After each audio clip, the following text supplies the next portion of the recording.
ये कहानी टुनटुनी चिड़िया और टूनी चिड़िया की है। वह दोनों ही बहुत गरीब थीं और दूसरों के घरों में काम करके अपने परिवार का गुजारा कर रही थीं। टुनटुनी चिड़िया की बेटी सुनहरी चिड़िया उससे कहती है, मम्मा, आज मेरा आइसक्रीम खाने का बहुत मन था, लेकिन चील अंकल ने हमें गरीब पक्षी कहकर भगा दिया।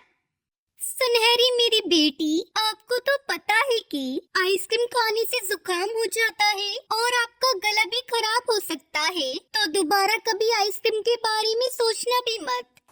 वही दूसरी तरफ टूनी चिड़िया की बेटी पिंकी चिड़िया भी आइसक्रीम खाने की जिद करती है। पिंकी मेरी बेटी, मैं आइसक्रीम तो आपको जरूर खिलाती, मगर मेरे पास पैसे नहीं है और आपको तो पता है मैं सब्जी भी कितनी मुश्किल से खरीद पाती हूँ। कहानी में आगे बढ़ने से पहले, जब हम बीमार होते हैं, जब कोई दवा काम नहीं आती, तब माँ की दुआ काम आती है। तो आज उस माँ के लिए इस वीडियो को लाइक और इस चैनल को सब्सक्राइब कर दे। अपनी मम्मा की बातें सुनकर पिंकी रोने लगती है और कभी आइसक्रीम न खाने की बात करती है। अगली सुबह टुनटुनी चिड़िया और टूनी चिड़िया अपने काम पर जाती है और आपस में बात करती है। टूनी, पता है सुनहरी आइसक्रीम खाने की जिद कर रही थी, मैंने बड़ी मुश्किल से उसे समझाया। हाँ टुनटुनी, कल मेरी पिंकी बिटिया ने भी आइसक्रीम खाने की बात की। मैं उसे आइसक्रीम तो खिलाना चाहती हूँ, मगर कहाँ से, हमें तो थोड़े ही पैसे मिल पाते हैं। अब इन बच्चों को क्या ही पता कि हम इनको 2 वक्त का भोजन भी कितनी मुश्किल से खिला पाते हैं, फिर इतनी महंगी आइसक्रीम कहाँ से खिलाएंगे। टूनी बहन, अगर हमारे पास पैसे होते तो हम कभी भी अपने बच्चों को आइसक्रीम के लिए मना नहीं करते और हमारे बच्चे भी बाकी पक्षियों की तरह आइसक्रीम खा पाते। हाँ टुनटुनी, अब बच्चों का भी क्या कसूर है, इस तेज गर्मी में आइसक्रीम खाने का तो सबका मन करता है। वो दोनों ऐसे ही बातें कर रही थीं कि तभी उनकी बातें एक पेड़ पर बैठी बूढ़ी कबूतरी पक्षी सुन रही थी और वो उनके पास आकर बोलती है, मेरा नाम बबली कबूतरी है। क्या आप दोनों अपने बच्चों को आइसक्रीम खिलाना चाहती हो? हाँ दादी माँ, हम अपने बच्चों को आइसक्रीम खिलाना चाहते हैं, मगर हमारे पास पैसे नहीं हैं क्योंकि हम बहुत गरीब पक्षी हैं। कोई बात नहीं बेटी, आप फिर भी अपने बच्चों को आइसक्रीम खिला सकती हो। पर वो कैसे दादी, हमें कोई अपनी फ्री में आइसक्रीम थोड़ी ना देता है जो हमारे बच्चे आइसक्रीम खा लेंगे। ये लो बेटी, ये कुछ जादुई आइसक्रीम के बीज हैं। इनको आप अपने घर के आंगन में बो देना, फिर इन पर आइसक्रीम लगने लगेंगी और आप अपने बच्चों को जी भर कर आइसक्रीम खिलाना। बूढ़ी कबूतरी उन दोनों को बीज देकर वहाँ से अपने घर की ओर चली जाती है। टुनटुनी चिड़िया, आप ही जाओ काम पर, मैं तो चली बीज बोने। लेकिन टूनी बहन, पहले हम अपना काम करके आते हैं, वरना मालिक हमें पैसे नहीं देगा।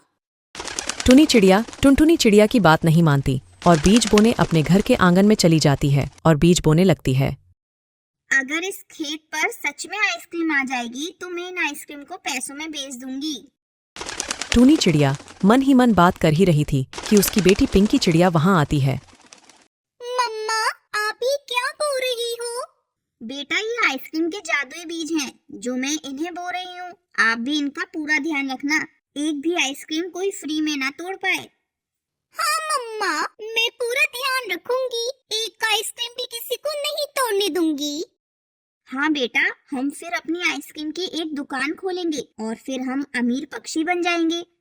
मम्मा, ये तो आपने बहुत अच्छा सोचा है। इस तरह से टूनी चिड़िया को तो बहुत लालच आ गया था। वो तो बस आइसक्रीम बेचने के सपने देख रही थी और शाम को टुनटुनी चिड़िया भी अपने खेतों में बीज बो देती है।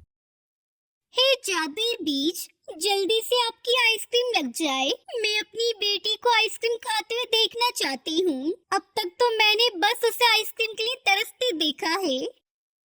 इस तरह से टुनटुनी चिड़िया अपने बीज बोकर सो जाती है और सुबह होते ही टूनी चिड़िया उड़कर अपने खेत को देखती है, परंतु वहाँ तो एक भी पौधा आइसक्रीम का नहीं उगता। ये कैसे जादुई बीज थे, यहाँ एक भी आइसक्रीम नहीं लगी। मम्मा, मैं तो कब से इंतजार कर रही थी कि कब मुझे आइसक्रीम खाने को मिलेगी, पर मुझे पता है आप मुझसे झूठ बोल रही हो। नहीं बेटा, मैं झूठ नहीं बोल रही, आप जरा यहीं पर रुको, मैं अभी टुनटुनी चिड़िया के घर देखकर आती हूँ। अरे वाह, ये तो सचमुच जादुई बीज थे, आइसक्रीम तो लग गई है, वो भी तरह तरह की। टुनटुनी चिड़िया की खेती देखकर बाकी गरीब पक्षी बच्चे भी वहां पर आ जाते हैं। टुनटुनी चिड़िया सभी बच्चों को आइसक्रीम खिलाती है। खाओ। आपको आइसक्रीम खाते हुए देखकर मुझे बड़ी खुशी मिल रही है। टुनटुनी चिड़िया सबको आइसक्रीम खिला रही थी, तभी वहाँ पर टूनी चिड़िया भी आ जाती है।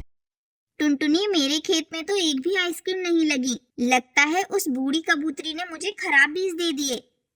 कोई बात नहीं टूनी बहन, आप पिंकी के लिए यहाँ से आइसक्रीम ले जाएं और उसे जी भरकर खिलाएं। लेकिन टूनी चिड़िया तो उसकी एक भी बात नहीं सुनती और उस बूढ़ी पक्षी के घर चली जाती है। आपने मुझे पागल बना रखा है। उन बीज से आइसक्रीम की खेती नहीं हुई। आप बेकार में मुझसे मेहनत करा रही हो। टूनी, खराब बीज नहीं बल्कि आपकी नियत है। आप आइसक्रीम के बीज लालच के साथ बोती हो और ये बीज लालची नियत से कभी नहीं उगते। आपका मतलब क्या है? बेटा, वो बीज आपकी बेटी की आइसक्रीम खाने की इच्छा को पूरी करने के लिए थे, लेकिन आप तो बस इन्हें बेचने के ही सपने देखती थी, इसलिए बीज आपके घर नहीं उगे और उस भोली टुनटुनी चिड़िया के घर उग गए। अब मुझे सब समझ में आ गया है। अब से मैं लालच नहीं करूंगी, बल्कि मैं भी गरीब पक्षियों के बच्चों को मुफ्त में आइसक्रीम दिया करूंगी। फिर बूढ़ी कबूतरी टूनी को और बीज देती है। इस बार टूनी चिड़िया उन बीजों को बड़े ही प्यार से और लालच को त्याग कर बो देती है। अगली सुबह उसके खेत में तरह तरह की आइसक्रीम लग जाती है और फिर सभी खुशी खुशी बड़े मजे के साथ आइसक्रीम खाते हैं। कश्मीर के जंगल में टुनटुनी चिड़िया अपने पति कालू कौवे के साथ रहती थी। बारिश का मौसम था, जोरों से बारिश हो रही थी। लगातार कई दिनों तक बारिश होती रहती है। सबके खेतों में पानी भर चुका था। एक दिन टुनटुनी चिड़िया अपने पति कालू कौवे से कहती है, सुनो जी, मैं सोच रही हूँ बारिश रुक जाए तो इस बार हम लोग अपने खेत में आइसक्रीम की फसल लगा देते हैं। कई सालों के बाद इतनी अच्छी बारिश हुई है। अगर फसल अच्छी हुई तो आधी फसल बेच देंगे और जो पैसे मिलेंगे उससे पक्का घर बना लेंगे। तुम ठीक कह रही हो। हम इस बार अपने खेत में आइसक्रीम की फसल उगाएंगे, लेकिन हम आइसक्रीम के जादुई बीज कहाँ से लाएंगे? तुम उसकी चिंता मत करो। मैं एक भले जादूगर को जानती हूँ। उसने पिछले ही साल मेरी सहेली टूनी चिड़िया को आइसक्रीम के जादुई बीज दिए थे और उसकी उपज बहुत अच्छी हुई थी। हम भी उन्हीं से बीज लेकर आएंगे और फिर बीज के बराबर जादूगर को आइसक्रीम वापस कर देंगे। दोनों पति पत्नी उस जादूगर की गुफा में जाते हैं। क्यों रे टुनटुनी, आज इस जादूगर की याद कैसे आ गई? वैसे तो कभी मुझे याद नहीं करती।